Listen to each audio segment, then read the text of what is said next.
கர்த்தருடைய பரிசுநாமத்திற்கு மகிமை உண்டாவதாக. ஒரு வசன தியானத்துக்கு நேராக நாம் கடந்து செல்லலாம்.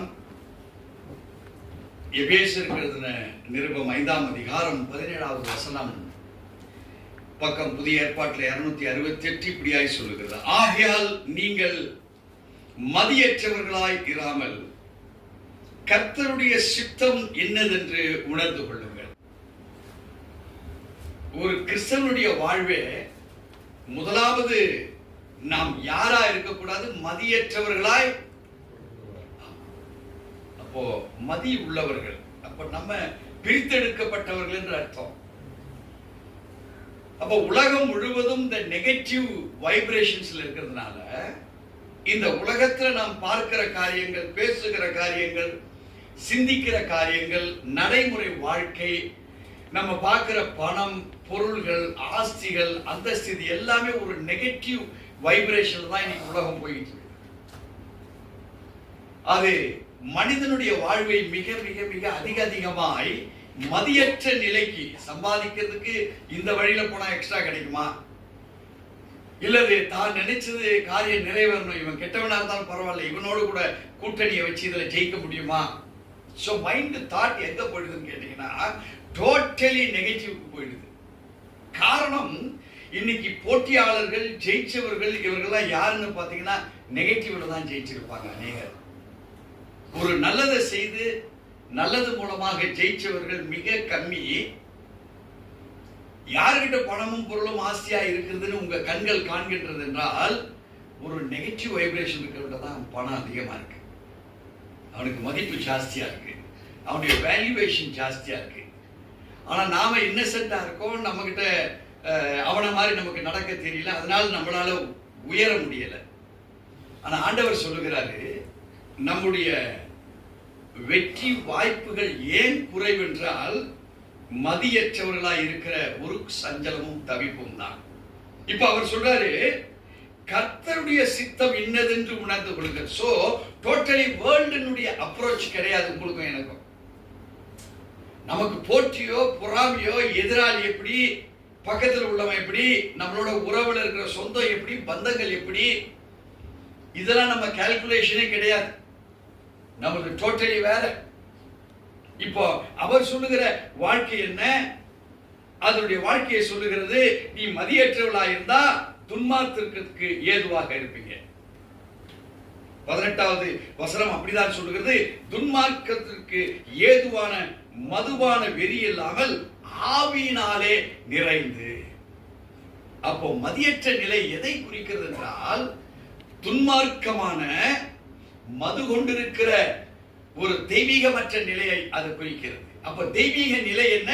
இதே அதிகாரத்துல 8வது வசனத்திலிருந்து நாம் கொஞ்சம் வாசித்து பார்த்தோம்னா தேவனுடைய சித்தம் இன்னதென்று நாம் உணர்ந்து கொள்ள முடியும்.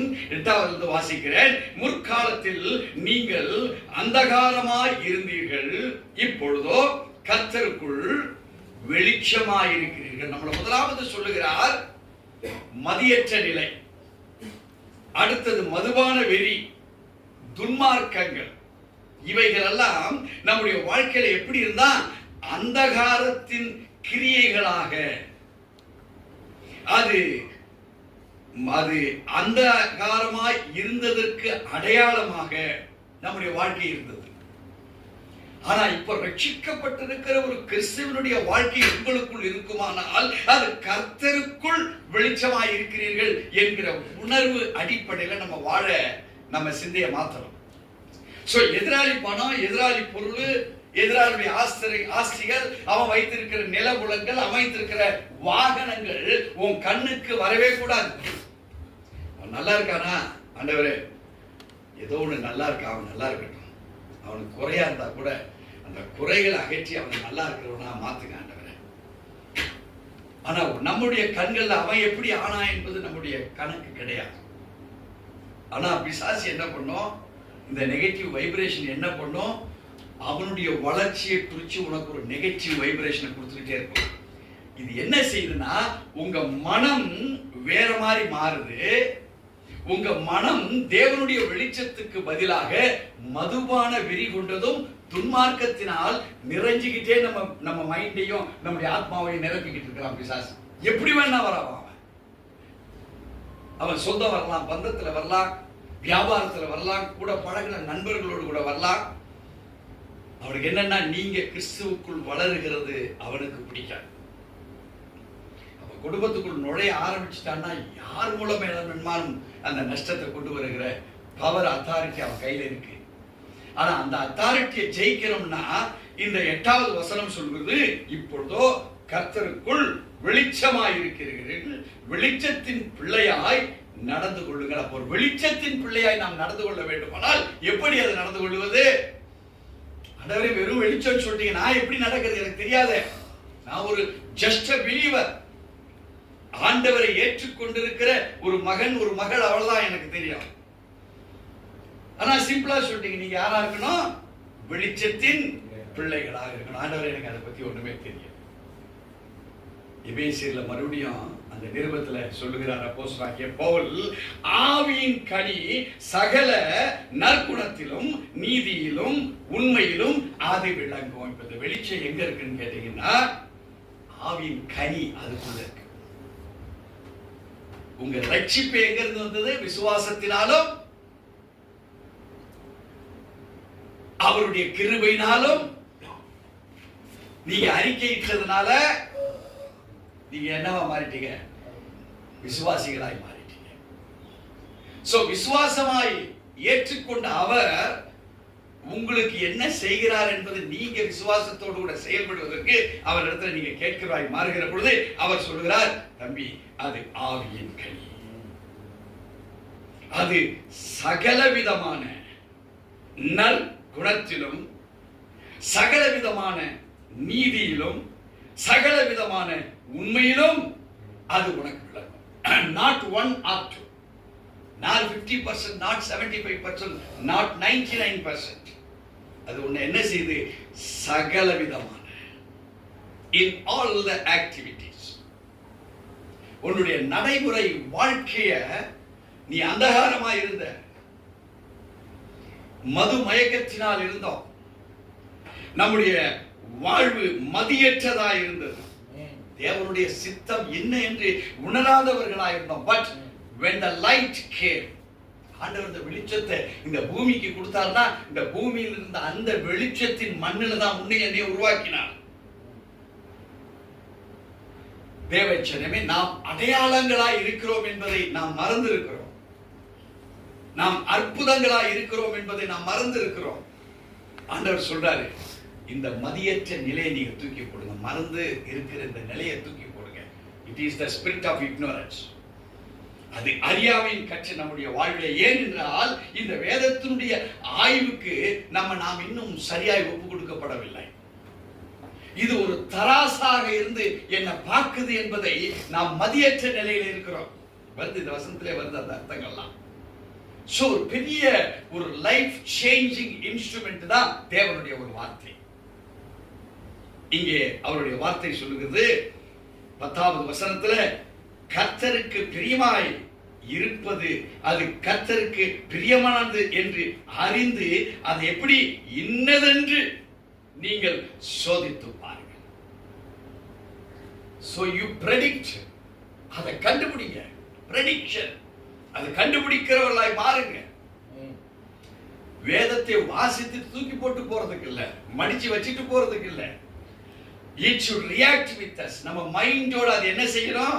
ஒரு கெமிக்கல் ரியாக்ஷன் போல நம்ம மைண்ட்ல அது ஒர்க் அவுட் பண்ணணும். அப்பதான் உள்ள இருக்கிற இருள் அது தூக்க ஆரம்பிக்கும். அந்த மதியற்ற தன்மையை அது மாற்ற ஆரம்பிக்கும். நாம் வாசிக்கிறவர்களாய் அல்ல, அதை கை கொள்ளுவதற்குண்டான மெடிடேஷன் பவர் நமக்குள்ள முதல்ல வரணும். கை கொள்ளுவேன் நீ சொன்னா கை கொள்ள முடியாது. when you meditate upon it, அதன் மேல் தியானமாய் இருக்கிற போதுதான் நீ பாக்கியவானா மாறவே முடியும். அப்பதான் நீர்க்கால்கள் ஓரப்பட்டு நடப்பட்டிருக்கிற மரத்தை போல இருப்போம். அந்த நீர்க்கால்கள் என்ன? பரிசுத்த ஆவியானவர் உன்னால முடியாது, உனக்கு இருந்து ஒரு இன்ஸ்ட்ருமெண்ட்டை போல. இங்கிருந்து வெளிநாட்டுக்கு போனோம், ஃபிளைட் தான், நடந்து போக முடியாது. சோ ஒரு ஃபிளைட் எப்படி துரிதமாய் செயல்படுகிறதோ ஒரு இன்ஸ்ட்ருமெண்ட் அது. Flight is an instrument. Current வருதா இல்லையான்னு பார்க்கிறதுக்கு tester is an instrument. So இந்த டோட்டல் அனாட்டமிய பரிசுத்த ஆவியானவர் என்கிற இன்ஸ்ட்ருமெண்ட் நம்ம கூட செயல்படுவாரானால் வேதம் சொல்லுகிறது நீங்கள் எப்படிப்பட்டவரா மாறுறீங்க, கர்த்தருக்கு பிரியமானது என்னதென்று நீங்கள் சோதித்து பாருங்கள் உங்களை. அப்ப நீங்க வெளிச்சத்துல இருக்கிறீங்களா, கனியற்ற இருள் இருக்கிறீங்களா, உங்களை ஆண்டவர் பார்ப்பாரு. அது மாத்திரமல்ல, வேதம் சொல்லுகிறது 11வது வசனத்துல, கனியற்ற அந்தகார கிரியைகளுக்கு உடன்படாமல் அவைகளை கடிந்து கொள்ளுங்கள். எப்போ கர்த்தருக்கு பிரியமா இருக்கும் போது நீங்க எங்க இருக்கிறீங்க விளங்க ஆரம்பிக்கும். அங்க விளங்க ஆரம்பிச்சதுக்கு அப்புறம் நாம் அந்த இருள்ல இருப்போமா? விளங்கலன்னா இருள்ல இருந்துகிட்டு கர்த்தரை சேவிச்சு கொண்டு இருப்போம். கர்த்தர் என் தேவன் என்று சொல்லிக் கொண்டுதான் இருப்போம். ஆனால் வெளிச்சத்துக்கு உள்ள நீங்க வெளியரங்கமாய் வருவீர்களானா, when you meditate upon the word, நீங்கள் அந்த வார்த்தையின் மீது தியானம் பண்ணுகிறவர்களாய் மாறுகிற பொழுது வேதம் சொல்லுகிறது 16வது வசனத்துல, கனியற்ற அந்தகார கிரியைகளுக்கு நீங்கள் உடன்பட மாட்டீர்கள். நீங்களே அதை கடிந்து கொள்ளுகிற ஒரு பவர் அனாயிண்டிங் உங்களுக்குள்ள வந்துடும். அந்த அனாயிண்டிங் தான் வெளிச்சம். அந்த அனாயிண்டிங் தான் உங்க வாழ்க்கையின் சக்கரத்தை, உங்க ஆங்கிளை மாற்றி சுழலை செய்கிறதா இருக்கிறது. இங்கே வேதத்துடைய ரகசியம் கற்றுக் கொடுக்கப்படுகிறது. 12வது வசனத்திலே அவர்களால் ஒளிப்பிடத்தில் செய்யப்படும் கிரியைகளை சொல்லுகிறதும் அவலட்சணமாயிருக்கிறது. உங்க வாழ்க்கை நீங்க திரும்பி பார்ப்பீங்க, வெளிச்சத்திலிருந்து நீங்க அந்த இருளை என்ன செய்தீங்க நீங்க பார்த்தா அவலட்சணமானது என்ன என்பதை நீங்க புரிந்து கொள்ள முடியும். அல்லேலூயா. So where we have fallen, எங்கே விழப்பட்டிருக்கிறோம், ஏன் விழப்பட்டிருக்கிறோம்? தள்ளப்பட்ட தூதனை போல நாமும் தள்ளப்பட்டிருக்கிறோமா? we can recognize, we can realize, புரிந்து கொள்ள முடியும். recognize எங்கே என்று புரிந்து கொள்ள முடியும். விளங்குதுங்களா? விழுந்துட்டோன்னு தெரியுது, but we have to recognize where I have fallen. நான் எங்க விழுந்திருக்கிறேன் என்பதை புரிந்து கொள்ளுகிற ஸ்லாக்கியம் தான் வெளிச்சத்தில் நீங்க நிற்கிற பொழுது விழுந்த இடம் தெரியும்.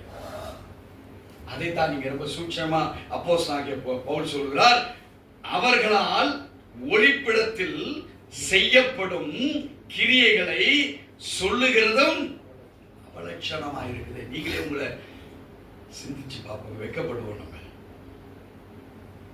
அது வரைக்கும் திருடுறது சரின்னு சொல்லுவான், மதியற்ற செயல் அது கரெக்ட்னு சொல்லுவான். ஆனா வெளிச்சத்துக்கு வந்ததுக்கு அப்புறம் தெரியாது அவலட்சணமானது ஆச்சே, அது தெய்வீகமற்றதாச்சு, அது இருளுக்குரியதாச்சே. ஏன் இப்போ வேதம் பேசுது, வார்த்தைகள் நம்மளோடு கூட பேசுகிறது, மனசாட்சியில பேசுது, ஆத்மாவில பேசுது, நம்ம செயல்கள் இப்படி செய்தோமே என்பதை நமக்கு பேசுகிறது. இதுக்கு யாரும் நீங்க 4 பேரை வச்சுக்கிட்டு உங்க நீதியை பேசிக்க வேண்டிய அவசியம் இல்லை. நீங்களும் பரிசுத்த ஆவியானவர் இருந்தா போதும், வார்த்தை இருந்தா போதும். அது மாத்திரமில்ல, 13வது வசனம் சொல்லுகிறது, அவைகள் எல்லாம் கடிந்து கொள்ளப்பட்டு வெளிச்சத்தினால் வெளியரங்கமாகும், வெளியரங்கமாகிறதெல்லாம் வெளிச்சமாயிருக்கிறது. தேவ ஜனமே, ஒளிப்பிடத்தில் இருப்பதை நீ புரிந்து கொள்ளுவாயானால் இப்போ உனக்குள் எல்லாமே வெளிச்சமா மாறிடும். அல்லேலூயா. எது இல்லையோ அது தேவனிடத்துல வருது, எது இருந்ததோ அது அசுத்தமானது. இந்த வெளிச்சம் வரும்போது அது என்ன செய்யுது, அது காணாமலே போயிடுது. இப்ப எல்லாமே வெளிச்சமா மாறிடுச்சு. ஆண்டவருடைய வார்த்தை அடுத்த வசனம் இப்படியாய் சொல்லுகிறது, ஆதலால் தூங்குகிற நீ விழித்து மரித்தோரை விட்டு எழுந்திரு, அப்பொழுது கிறிஸ்து உன்னை பிரகாசிப்பார் என்று சொல்லுகிறார். தேவனே சொன்ன வார்த்தை.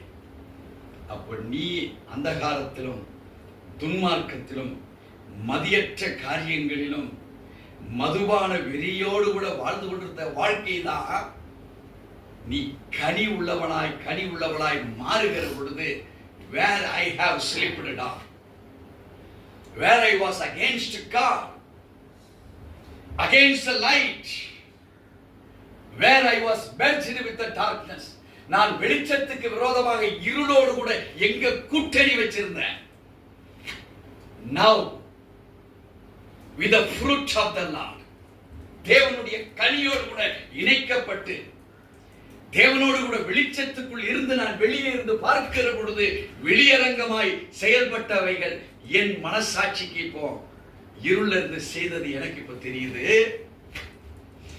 ஆதலால் நீங்கள் மணியற்றவர்களாய் இராதபடிக்கு கர்த்தருடைய சித்தம் என்று உணர்ந்து கொள்ளுகிற ஒரு சாக்கியத்துக்கு நேராய் நீங்கள் வருவீர்களானால் we will be the sonship and daughtership of the Lord. நாம் தேவனுடைய பிள்ளைகளாய் மாறுகிற அனுபவம் நமக்கு கிடைக்கும். யோவான் 1:12 அதைத்தான் சொல்லுகிறது. என்ன சொல்றது? அவருடைய நாமத்தின் மேல் விசுவாசம் உள்ளவர்களாய் அவரை ஏற்றுக்கொண்டவர்கள் எத்தனை பேர்களோ அத்தனை பேரும் அவருடைய பிள்ளைகள் ஆகும்படி அவர்களுக்கு அதிகாரம் கொடுக்கார். அதிகாரம், it is authority given to his people. தேவ ஜனமே, இந்த அத்தாரிட்டியோட உன்னுடைய பயணத்தை இன்னிலிருந்து புறப்பட செய். இதுவரைக்கும் 1000 சத்தியம் கேட்டுருப்பா, ரைட் தான். சத்தியத்தை அறிந்து கொண்டே இருக்கணும், நாளுக்கு நாள் விருத்தி அடையணும். நம்ம மைண்ட் ஒரு பாத்திரம் இல்லை, அது அக்கினியாய் மாறணும். அப்பதான் சுட்டரிக்கப்பட வேண்டியது சுட்டரிக்கப்படும், சுத்திகரிக்கப்பட வேண்டியது சுத்திகரிக்கப்படும், நிறைவேற்றப்பட வேண்டியது நிறைவேற்றப்படும். இப்ப அக்கினியில எல்லாம் சுட்டரிக்கப்பட்டாச்சு. இப்ப எரிகிற அக்கினி அது உனக்குள் வெளிச்சமாக மாற ஆரம்பிக்குது. அது நீயே அதை வெளிச்சமா பார்த்தா மற்றவனுக்கு எத்தனை ஆச்சரியமா இருக்கும். அல்லேலூயா. கர்த்தர் இந்த வார்த்தைகளை ஆசீர்வதிப்பாராக. இயேசுவின் நாமத்தில் பிதாவே, ஆமென்.